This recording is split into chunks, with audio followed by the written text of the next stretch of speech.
Hello everyone, welcome to another video on GitHub Actions. So far we have looked at what exactly are GitHub Actions. We have also actually created examples for GitHub Actions for a Node project, for a Django project, and today we are actually going to be seeing how we can actually utilize GitHub Actions for a MERN Stack application. It's essentially being able to use CI/CD with the help of GitHub Actions for a full stack project, and we'll be taking an example of a MERN Stack project. So without wasting any further time, let's get started. All right. So today I have this repository created for a MERN Stack project, and the goal that we'll try to achieve for today will be to actually go ahead and be able to create a GitHub Action YAML file for being able to actually have the CI/CD for both the front end and also for the backend. So we'll be exploring the entire from how we can actually do that. Specifically for deploying our backend, we'll be deploying it to Heroku, and for the front end, we'll be deploying it to Vercel. Of course, there are multiple other ways in which you can actually do that. You can deploy your entire MERN application to, like, let's say, a DigitalOcean server and deploy it with the help of Nginx. Or you could also deploy it on, like, let's say, different type of cloud services like AWS, GCP, and Azure. But of course, in all of these different use cases, the functionality of actually the GitHub action itself that we'll be writing, the jobs that we'll be writing, they are pretty similar. So it's mostly how you want your application to get deployed. And so we'll be specifically looking at how that can actually be managed.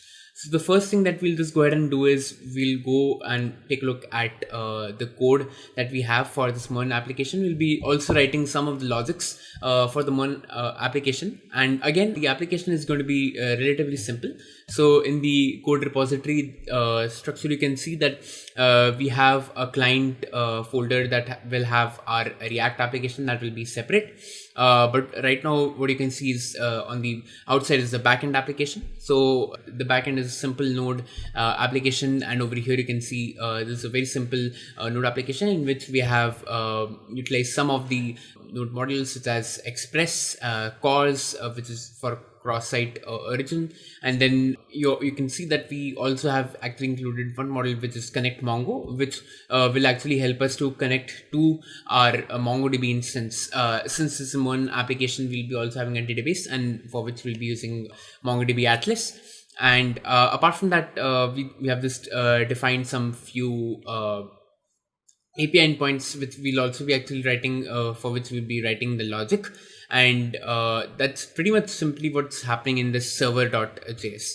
Now, in terms of what application we are actually building, so it's going to be a simple note-taking application in which we just actually have one simple collection. So whenever we work with MongoDB, we always define collections, because since it's a NoSQL database, so we have actually defined the schema of our database over here, which we have defined as user schema, and which will essentially have just two parts. So one is the author and the notes. So we are just going to be having one collection, and it will have author and the notes. So essentially, whenever on the front end we'll be creating a new note, we'll just have to add what's the author and what's the note, and that should be good enough.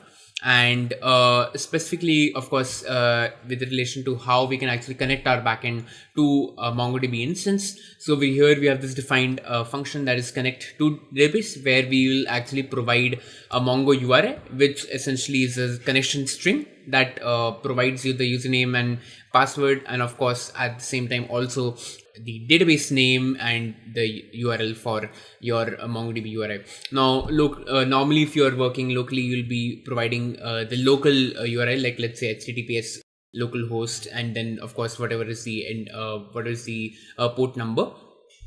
Or if you're utilizing some online tools such as MongoDB Atlas, you will be providing that. So we'll have to basically create .env file where basically we'll be having the environment variable as the Mongo URI. We'll be filling this up later, but this is what is required inside our connect mongo.js file. And this particular file is actually referred inside of our server.js, where you can see that we have created this variable known as this constant variable as connect, and we then basically use that to connect to our MongoDB instance once we start running our application on the specific port on which we actually want to run it. And then of course you can see over here that we basically have defined two different type of functions, which are the two different endpoints. One is the post and one is get. So post will be used for actually creation of new posts, and get will be actually used to fetch all the different posts that are actually possibly there. So we'll actually go ahead and we'll start to actually define these functions. So the first one being the endpoint being the post endpoint. So of course what we want in this is that from the front end we'll basically accept or expect a request body. So that request body should contain both the author and also the actual body of the node that we want to define. So we can define it as, and basically we can define it as the rec.body, which basically is fetching our body. And then let's say we can go ahead and define a new nodes that will basically contain our body. So basically the request body will contain both the author name and also the actual note itself. So we can actually define it as something like this, that our new node is going to be a new user. So essentially in the schema, we have defined our model as user. So within server.js, we basically go ahead and define our new user. And of course, within this, we'll be defining what exactly should be there. So within this, the first thing that we should define is that the author for the user would actually be the new nodes dot author. And similarly, our apart from that, our actual nodes. So basically, the nodes would be equivalent to the new nodes dot nodes. And this way, we are fetching the value that we get from our basically the value that we get from our front end, and we are able to actually save that inside of a new collection value. So since our collection is the users collection, we'll be adding a new value to our collection, and we'll just wait for this to actually get saved. So basically we'll just use the save function, and this will help us to actually save our data. And we can actually just go ahead and return res.json to be true in case it is able to actually successfully save our data. So this should be good to basically provide an endpoint, a post endpoint for creation of new data that gets added to our collection.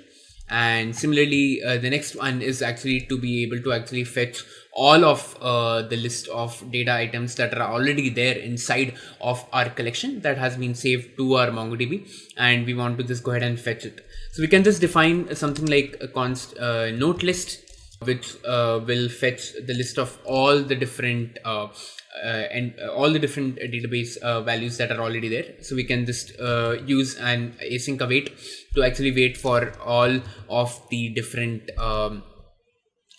values that are there. So we can just use the user.find function to actually fetch the list of all the different endpoints. And essentially what we can do is we can simply just go ahead and return this. So we'll be returning a basically in a JSON file. So the JSON will contain the list of all the different will basically contain the list of all the different previously created notes, and of course the coupling values of the author and the actual content of the notes that is there as part of the user schema that we have actually created. So this particular endpoint will go ahead and fetch the list of all the different notes that we have actually created. So these are the two specific endpoints that we'll be utilizing in our code base. Now, if we quickly take a look at our client repository, over here you can see that it's a React application. So over here we have defined our components and our main app.js, and over here you can see that we have imported all of our components. So we'll just quickly go over all the different components that we have. So starting with the header. which will just have the logo, or basically the header for our application, and of course the footer. That of course is pretty self-explanatory. Then we have defined a component for actually taking a new note input. So over here, the main aspect of this, what you'll see over here, is that we have defined two different type of inputs. So the first one is to actually take an input for the author, and similarly the next input that we'll be taking is for taking inputs for notes. And we'll basically go ahead and utilize a function which is handle add. And over here you can see that basically this on click function, when we actually run it, it is taking the value. So, and the handle add function will basically take the values from the input that we have defined, from these input from the values for the notes and the author. And this will be utilized when we are making a call to our backend from our front end. And basically this is the note input. Then we have defined a note block, which basically will define both the author and the notes that are going to be there. And then we have one final component that we'll discuss, and that's the note div. And this is the area where we'll be actually showing all of our notes. The idea is that as we take our get request, which essentially takes all the notes with us. So we have just defined a JavaScript map that essentially takes all the notes. So we have defined that, and we are able to take one note at a time, and then we'll go ahead and showcase the values. Now all of these components have been imported over here inside of the app.js function. So basically what we are going to be doing over here is we'll be starting off by defining our use effects. So within this, we'll be defining the get request to actually fetch all of our notes that we have defined so far. And the handle add will actually, this function will allow us to actually add new notes that are going to be used. Since we have two different endpoints, we'll be defining both of them over here inside of this particular function. All right, so we'll start by first defining the values within this use effect that we have defined. So over here within this, we'll define our access request that will allow us to actually fetch the list of all the different nodes that we have. So we'll just go ahead and define that. So we'll define it as Axios. Now, of course, within this, the first thing that we'll define is .get. And of course over here we'll define our endpoint. So of course it will be something like API, and simply we'll just define it like this. And then we can define as .then to see what is the response that we actually get. So over here we'll define our response, and we'll define an arrow function. And of course over here we'll just define the value for the set notes. So essentially we have defined over here, right, the use state. So we'll define or change the value for set notes, and that will be set with the whatever response .data that we actually get, so that we can actually populate our use state for the function, the set node functions, to populate it with the response.data as well. And apart from this, of course, once we have defined this, we'll also define the .catch in case there is any error, if we come across any error. So the first thing that we have defined is the error, and then of course over here we'll define our error function, and we'll define our error as, in case like let's say we'll just go ahead and console log the error in case there is any error that actually comes from. All right. And we'll go ahead and close this, and this should actually be good enough to define our value. And now of course we'll also define our handle add function, where basically we'll be adding the idea about how, like, the post request is actually going to be used. So we'll define again an access request, and in this time what we'll be doing is that we'll have a post request. Again we'll have the API, And over here we'll define, of course, alongside, since we require a new item, so we'll just go ahead and define a new item, since we have been basically the new item is what is going to be our value that will contain both the author and also the notes that we're actually going to be defining. So that's what is actually going to be there. And then we'll have the dot then. Over here we'll be defining our response. So of course over here we'll define a function, and within this we'll have our response. And then of course within this we'll go ahead and do a console log for what exactly is the response. And of course this should be a post request, and this should be this. And then of course we'll also define a dot catch to get if we have any error. So over here we'll again define a function, and over here we'll pass the error that passes through the function, and we'll just go ahead and define console.log and then the error. So we'll just define the error over here, and we can just simply close this. So this should be good enough to actually define our use effect, which basically is used to get get. And then of course we have the function handle at that will basically be used for the post. So over here, as you can see that now if we take a look at our note input, we have basically an on click where we have a button, and then we basically call our handle add function, in which we pass this data as, and essentially this is the new add data. Over here you can define the new item. So essentially this new item will be consisting of the notes and the author.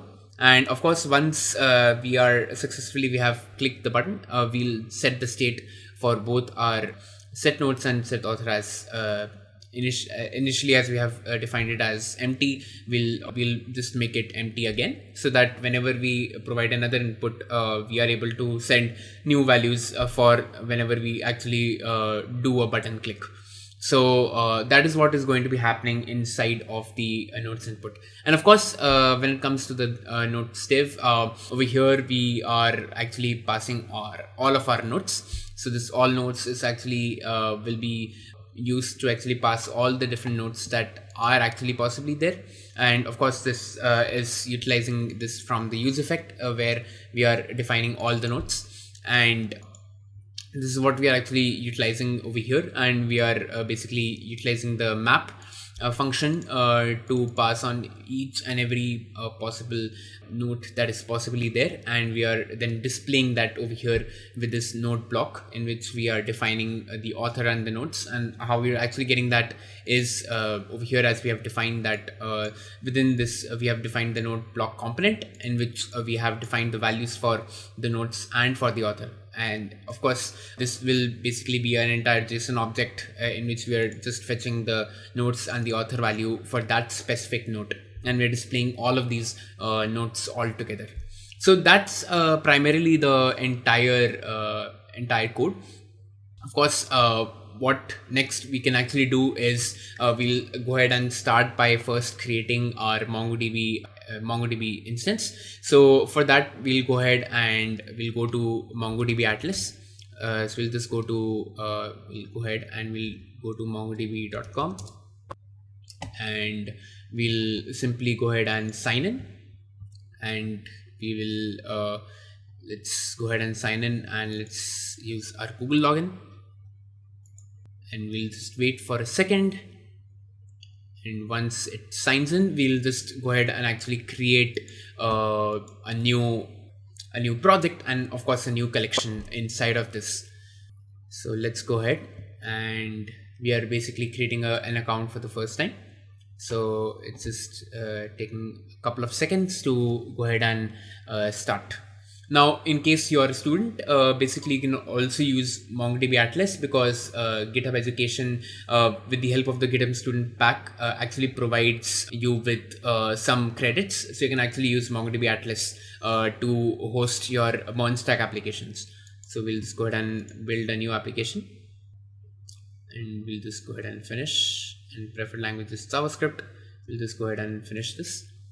And while we wait for this to finish, this should just get finished in some time. And of course, at the same time, we'll also be setting up a backend using Heroku. We'll also be setting up our front end on Vercel.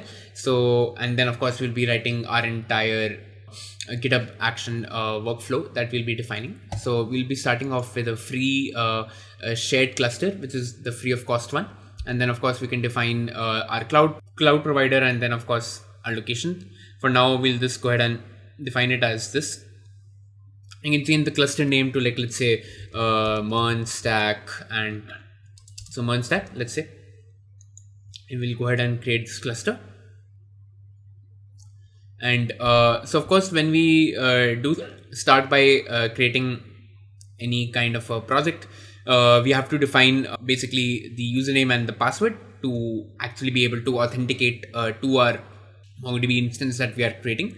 For now, I'll just create it as scalar, let's say, and I'll define the password, and I'll create this user.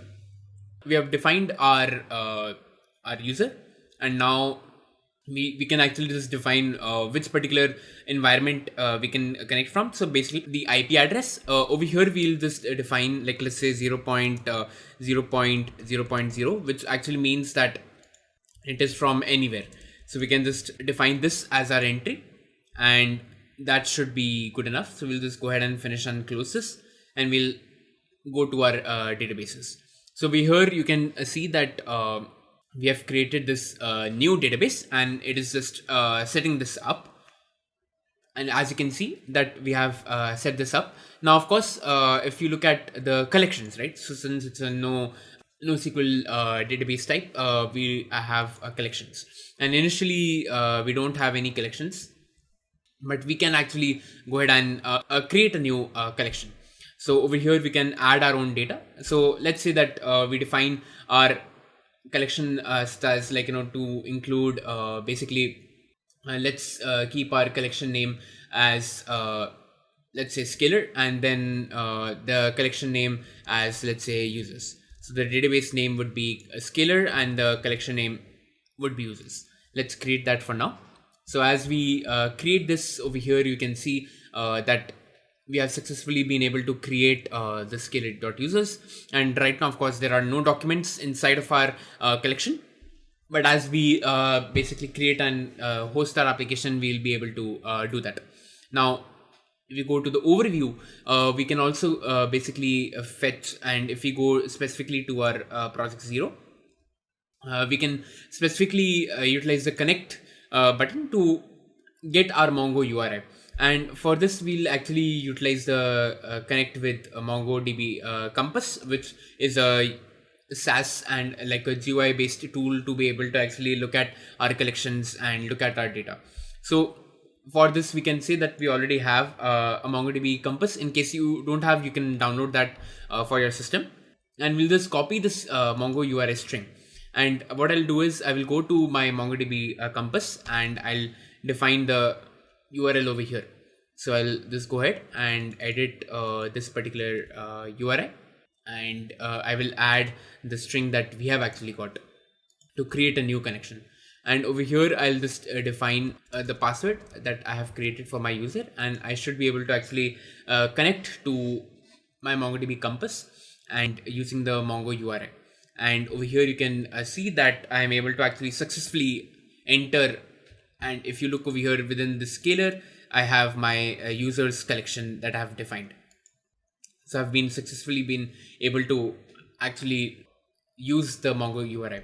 So I can use the same Mongo URI that I've created in the .env folder. So over here, I'll just again change this to the actual value. So this should actually be able to run. So in case I were now to just go ahead and do something like npm install, so I should be able to actually run this successfully. So I'll just go ahead and run npm start. If I just run npm start, we should actually see it connected. So as you can see that the server has connected on port 4600, and we have successfully been able to actually connect to the database. So if you were to now, like, let's say hit a post request, we'll be able to actually create the data, and we'll be able to see how that data actually looks like. So basically this is from the backend.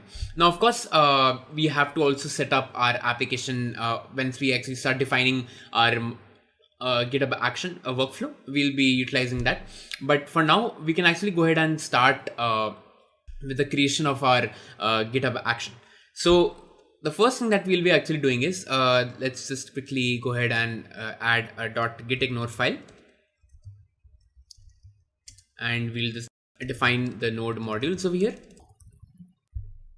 So that should be good. And then we'll go ahead and define our GitHub first of all, to basically to create a new GitHub workflow. First thing that we have to do is we have to define a .github folder. Now within that we have to define another folder, that is workflows folder, and that's where basically we define our file. So like, let's say the file that we create is cicd.yaml file. So this will basically contain our entire action workflows that we'll be defining. So basically the first thing that of course we can define is the name for our workflow, and that's going to be a MERN Stack application deploy workflow, let's say. So we'll be starting off with this. Then of course we have to define the push event. So of course the event on which our workflow will be triggered. So let's go ahead and define it as a push event, and we can specifically define it for which particular branches should this be triggered. For now, let's go ahead and just simply define it as for main. So whenever there will be a push taking place, whenever we'll be pushing any code, it will basically go ahead and trigger this workflow. And then of course we'll go ahead and define our jobs. So the first job, let's say, that we'll be defining is for our backend. So of course the first thing that we'll want to properly check is whether our backend is actually properly building or not. So let's define our first job as build. And of course, the first thing that we'll define it is on runs on. So basically we're defining where exactly it's going to be running. So the runner, so we'll define it as the one provided by default with GitHub, which is the Ubuntu latest. And then of course, what we also want to ensure is that the steps that will be involved in this. So let's go ahead and define our steps. So the first one, of course, we want to do is the default one that we want to use is the uses. So the uses ones is essentially where we are defining which particular GitHub action we want to use. So the first one, of course, we'll be using is the actions and the checkout, and we'll just define the checkout v3. So essentially checkout enables your GitHub action and the workflow to be able to get access to your code base, and that's why it's really important to use that. Now, of course, last time when we had defined, basically when we had also ran GitHub Actions for a node project, we have discussed about the setup node. So basically the setup node GitHub action is mainly utilized to be able to like, let's say, run tests, be able to install all the dependencies. So that's where the setup node is actually utilized. So we'll be utilizing the same GitHub action, and we'll be utilizing the setup v2. So of course the next one that we are going to be defining is the setup v2. In this case, since we are going to be using the setup node v3, so we can actually go ahead and define this over here. So basically we are going to be utilizing the setup node at the rate v3, and over here we'll just define with this we'll just define that what should be the node version. So of course in this case we can simply just define the node version to be 16. So we can just define over here with node, and of course we'll just define our node version to be 16, so that whenever it uses it will be utilizing the node 16. Then of course the name, we'll just define it as, like, let's say npm install, to basically go ahead and install all the dependencies that we're going to be having. And for this, of course, we'll be running the command npm install. So we'll just go ahead and define that. Then of course this will be npm install, and we can define our environment to essentially suggest that the continuous integration is going to be true. So of course, this is just the first step, and that is the build step. And then of course, the next what we would also want to do is go ahead and also write our GitHub workflow for basically the job for deploying. So for that, basically what we're going to be doing is that we'll go ahead and again go to Heroku. So we'll just simply go to Heroku and we'll create a new application. So we'll create a new app. So let's go and create a new app, and we'll define this app as MERN application CI/CD. And we can actually just call it CI/CD. So let's go ahead and create this new application.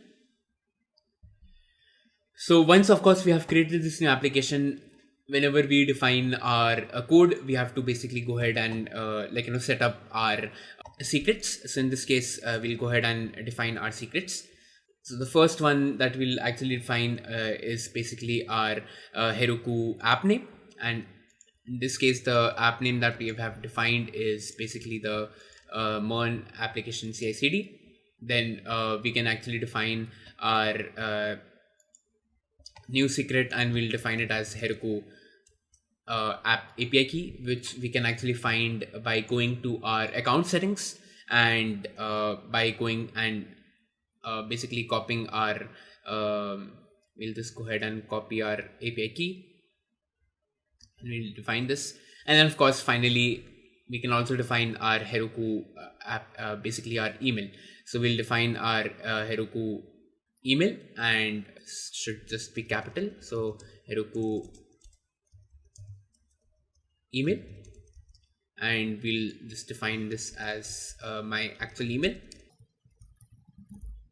So we'll just add these secrets. These secrets are important to be added so that whenever, of course, when we'll go ahead and look at our deployment strategy and we'll be writing the logic for our deployment for our GitHub action, we should be actually able to go ahead and successfully pass on the credentials so that our GitHub action workflow can connect to our remote Heroku instance and then actually push our or deploy our backend application. So again, we'll just go ahead and define our deploy. So let's say we can say that we'll define it as our deploy as the next job. So over here again, we can define runs on. Again, it's going to be Ubuntu latest. And then of course we can define steps. So again, in this case, the first one that we'll be using is again the checkout v3, so that our job is able to access our code. And then of course, the one that we are going to be using is the Heroku deploy by Akhilesh NS, which is our go-to. This is the one that we're actually going to be using. So we can see it on the marketplace over here, which is the deploy to Heroku, and you can see how it has been actually utilized. So over here, we can simply take this as a reference and define it after our uses. So we'll just take this a bit back, and then we'll just define with. So of course, the values that we have defined is the Heroku API key, and of course, this will actually be the app name. So in this case, this will be app name. And of course, the email would actually be the secrets. And we'll just define this as here. And of course, this would actually be the email, Heroku email. So the keys that we have actually defined, we are just utilizing them over here. So far what we have been able to do is we have basically gone ahead and within our GitHub action, we have defined the action for our backend, which consists of two different jobs. The first job is to actually build our backend project, and of course the next one is deploy. So we'll go ahead and actually push this code that we have written so far. So we'll just go ahead and do GitHub git add. And we'll simply just first go ahead and basically go ahead and push our code. So over here, we can directly just go ahead and run this. So the message that we'll define is add GitHub action. Then we'll sync the changes. All right. So let's go ahead and see how does this actually look. If we go to our MERN project over here, if we go to our actions, so it has failed for now. Let's see the reason for the failure. So it says that we have an error in the syntax. Let's quickly check which line. So it says line number 24. This is checkout v3. So we can quickly just go ahead and check what might be the reason for the error. So let's go ahead and push this, and we'll go ahead and push this as well. We'll sync the changes and we'll commit it. Let's see if this time it works. All right, let's quickly check again. It says that there's an error in line 24. Let's just quickly take a look from our workflows that we have created over here. So here we should be able to see that there is an error using line 26, which is mainly due to the indentation. So of course we should just probably put it over here. All right, yeah, this should actually work. So we'll just go ahead and commit this change. And now let's take a look quickly at our actions and see how is it actually performing. The first thing that it's doing is the build, and it has started to run the job. And of course it's mainly just installing all the dependencies, and then we'll proceed towards the deployment. So it is able to run the installation correctly, and then of course now it's looking at the Heroku deploy. So it's connecting to our Heroku account by providing the details that we have actually provided to it. And we should successfully be able to run this in case everything goes on to be well.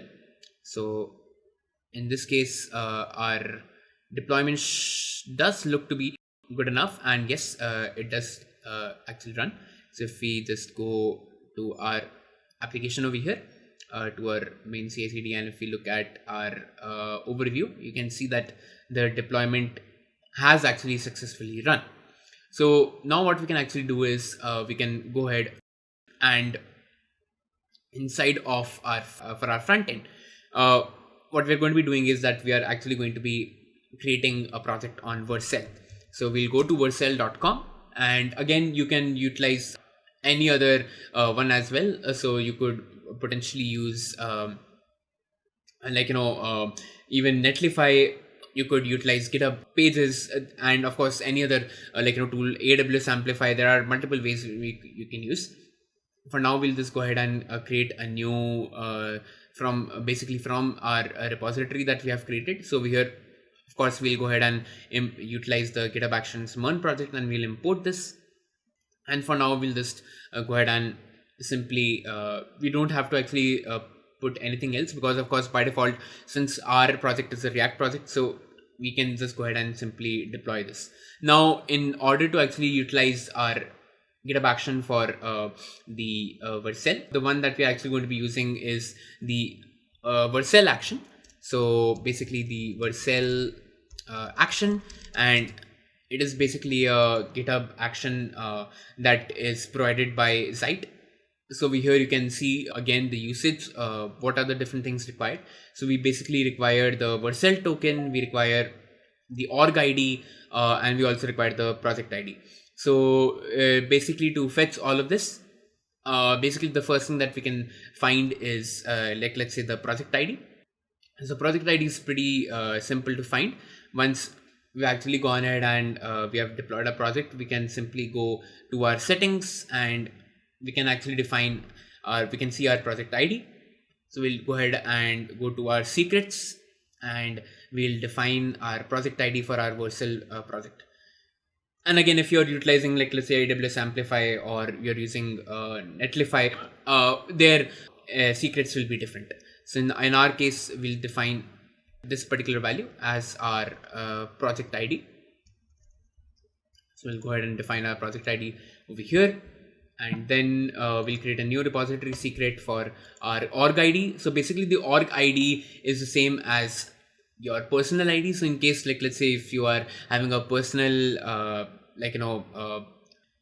ID on Vercel, then of course it will be the org ID will be your personal ID. So you can fetch that by going to your settings and going to your user ID. So your user ID is the org ID, but in case, of course, in case you're part of an organization, then the org ID will be the organization ID.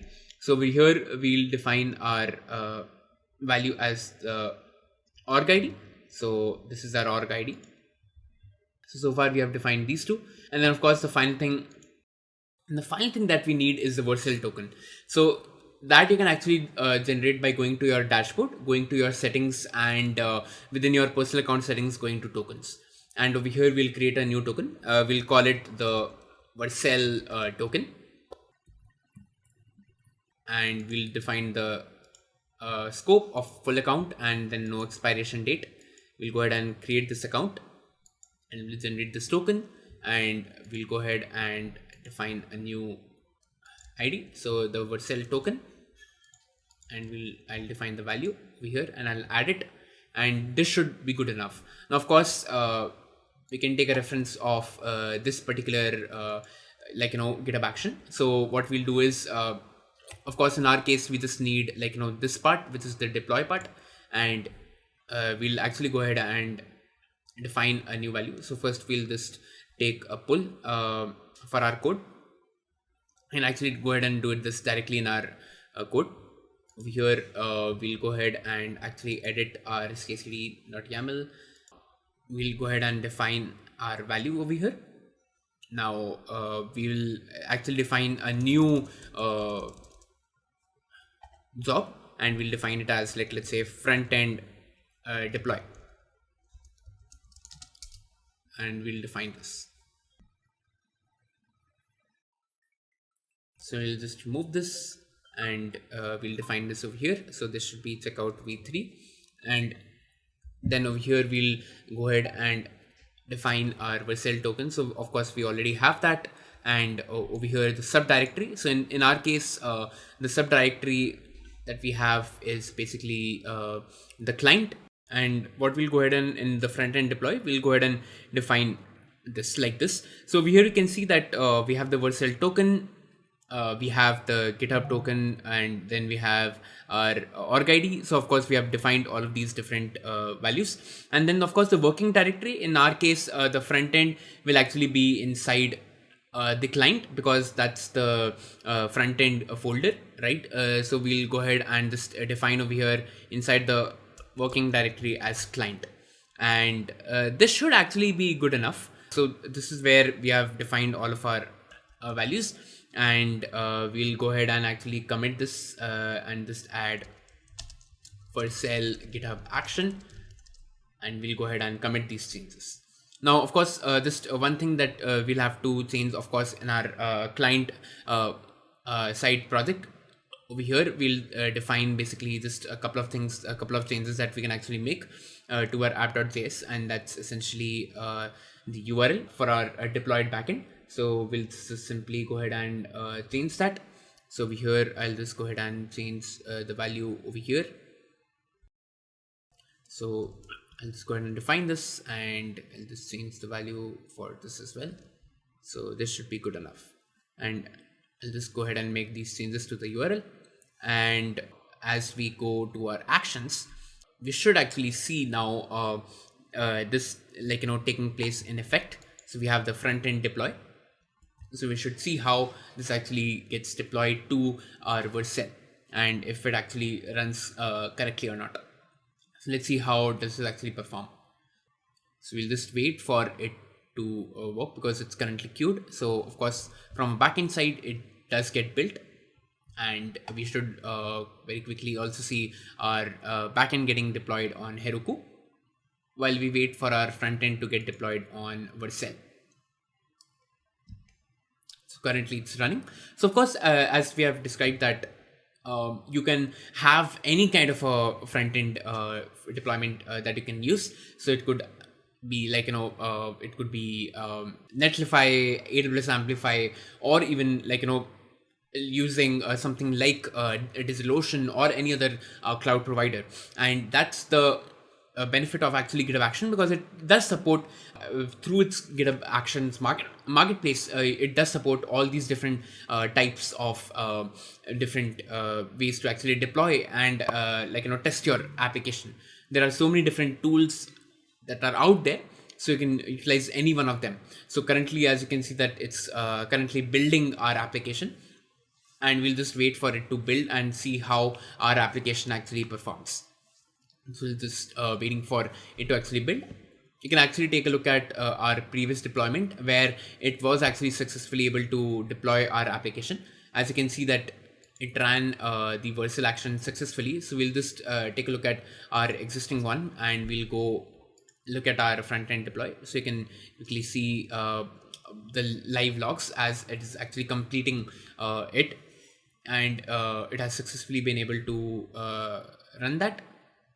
As you can see that for the push event, so you can very clearly see that it basically ran specifically for the push event, because we have defined it that it will generate a unique URL whenever we basically have. So if I go to this GitHub Actions MERN project, we should be able to actually see over here.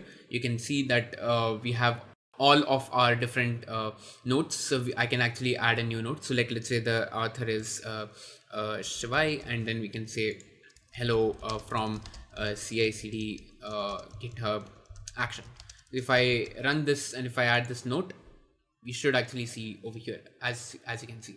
So you can see that very easily we have been able to create this. And of course, what you'll also see is that with every commit that we make, we are actually also seeing a preview of the actual Vercel deployment that is taking place, because we are running that on every push. Now you could also technically run this for every pull request that we make. So for that we can actually define the action. We could actually probably have even like a separate action. So instead of actually having all of our different jobs running inside of like one single action, one single workflow, we could actually have multiple workflows. One workflow could be dedicated just for your front end, the other workflow could be dedicated for your backend. Of course, in this case, what we have done is we have basically defined a single workflow file that has 3 different jobs, 2 of them specifically to deploy our backend to Heroku. And you can see the logs over. Of course, we saw that it is successfully working as well. And then of course the front end, we have deployed it on Netlify, on Vercel. So very similarly, you can actually also deploy your front end on GitHub Pages. If we go and take a quick look at the GitHub Pages, you can see that you can actually deploy and build from either a branch or even from GitHub Actions. So in case you have a simple HTML based project, you can actually utilize either being able to deploy from GitHub Pages from a branch or from even from Actions as well. And very similarly, you can go ahead and basically do your entire DevOps cycle, a CI/CD workflow from GitHub Actions for your full stack project, whether it's through Heroku or it's through AWS, GCP. All of them are actually readily supported with the help of GitHub Actions. So you'll find the specific workflows and the GitHub Actions that you can actually utilize inside of your workflows to be able to do the automated CI/CD for your full stack project, whether it's a MERN Stack project or it could be any other tech stack as well. So I hope that does give you an understanding of how GitHub Actions actually works for a full stack project as well, like the one that we have just created. So in case again you have any questions, do feel free to reach out to us on the YouTube comments, and we'll be coming up with a lot more other DevOps related videos. So yes, stay tuned for those on the Scalar channel. Thank you so much for attending today's session.